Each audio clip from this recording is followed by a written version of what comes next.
Growing up as an army brat, I've never been a stranger to traveling. In fact, I consider myself someone who gets restless if I stay in one spot for too long, which is partly the reason I left my great state of Texas to attend the University of Alabama, which I've grown quite fond of.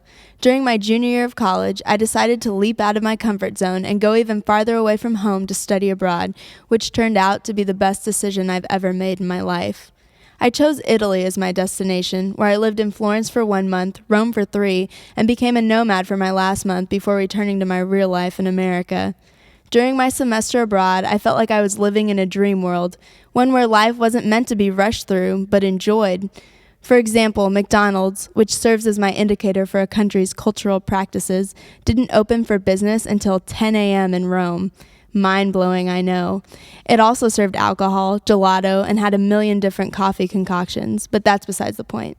Anyway, in this new culture, people took 2 hours to enjoy their lunches of pasta and wine, and everyone greeted everyone else with a smile and a kiss on each cheek.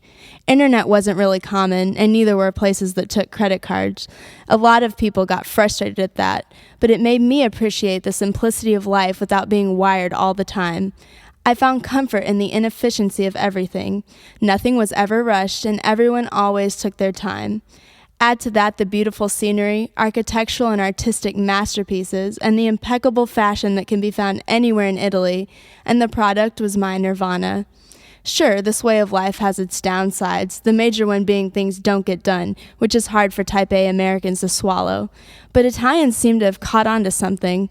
Living in their relaxed culture, I learned to savor everything I used to put off in favor of being an overachiever in school and at work. Time with family and friends, exploring new places, and taking time to experience life are priorities for me now. It's hard to apply the same principles here given the extremely different pace of American life, but I do feel that I'm a bit less stress-prone now, and that I don't sweat the small stuff anymore. I'd be even less stressed if we had an Italian-style McDonald's, though.